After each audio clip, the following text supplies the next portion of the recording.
So நம்ம தமிழ்நாட்டு style 3 lorry ஜம்முன்னு நிற்குதுங்க ஆப்போசிட்டில். அப்படியே 12 வீலராக இருக்கணுங்க மேக்ஸிமம். பிரமாதமாக இருக்குதுங்க வண்டி பார்க்கறக்கே. இந்த பாடி ஸ்டைல் வந்து ரொம்ப சூப்பரான ஸ்டைலுங்க. நிறைய பேர் வந்து ரொம்ப என்னடா லைட்டு மாடல் மாதிரி இருக்கு, ரொம்ப டிசைன் வந்து காம்ப்ளிகேஷன்ஸ் இல்லாமல் சிம்பிளாக இருக்கு. எனக்கு கரெக்டுங்க, சிம்பிளாக இருக்கணும். இதே நீங்கள் பாகிஸ்தான் ட்ரக்ஸ் எல்லாம் பார்த்துருக்கீங்களா? தயவுசெய்து கூகுள் பண்ணி பாருங்க. அவங்கெல்லாம் பார்த்தீங்கன்னா ஆர்ட் ஒர்க் பண்ணுவாங்க பயங்கரமாக. அண்ணன் ஏதோ கை காமிக்கிறார் ரைட் ஏர் இருக்கு. அந்த ஆர்ட் ஒர்க் அப்படின்னு பார்த்தீங்கன்னா வேற லெவலில் இருக்குங்க, அழகாக இருக்கும். ஃபுல்லாக வுட்டுங்க, ஸ்டெயின்லெஸ் ஸ்டீலுங்க, அப்புறம் அந்த குரோம் மெட்டீரியல்லாம் யூஸ் பண்ணிங்க ட்ரக்கை வந்து அவ்வளோ அழகுபடுத்தி வச்சுருப்பாங்க. பட் வெயிட் ஏறும் இல்லையா, அந்த வெயிட்டே வந்து ஒரு பெரிய நியூசன்ஸுங்க. என்னன்னு கேட்டிங்கன்னா மைலேஜ் கொடுக்காது, லோடை இழுக்காது, இன்ஜினுக்கு தேவையில்லாத ஐடில் இருக்கிற பாருங்க.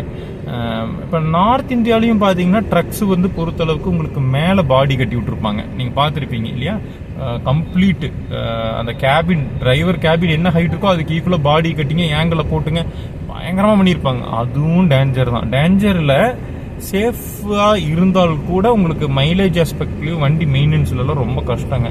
ஆனால் இந்த மாதிரி சிம்பிளாக நம்ம ஊர் மாதிரி வண்டி கட்டிடுதீங்க அப்படின்னா ஃபஸ்ட்டு வந்து நல்ல மரப்பலகைங்க. இந்த மாட்டு வண்டிக்கெல்லாம் போடுற மாதிரி மரப்பலகை, வாகை மரம்லாம் சொல்லுவாங்க.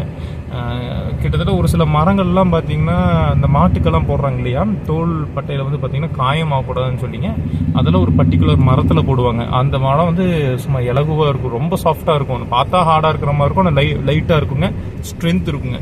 அந்த மாதிரி பலகைகள்லாம் யூஸ் பண்ணி கட்டுற லாரியெல்லாம் இருக்குங்க. வெயிட்லெஸ்ஸாக இருக்குங்க, டியூரபிலிட்டி நல்லா இருக்குங்க.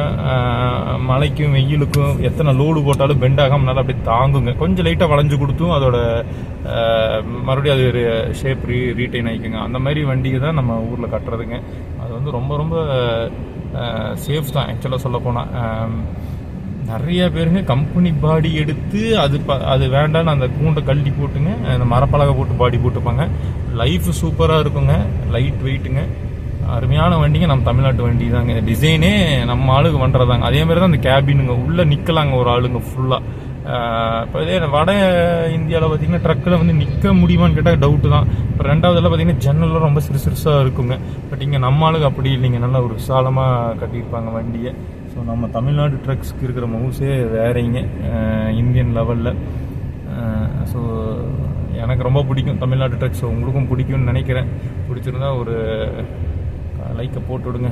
நன்றி மக்களே.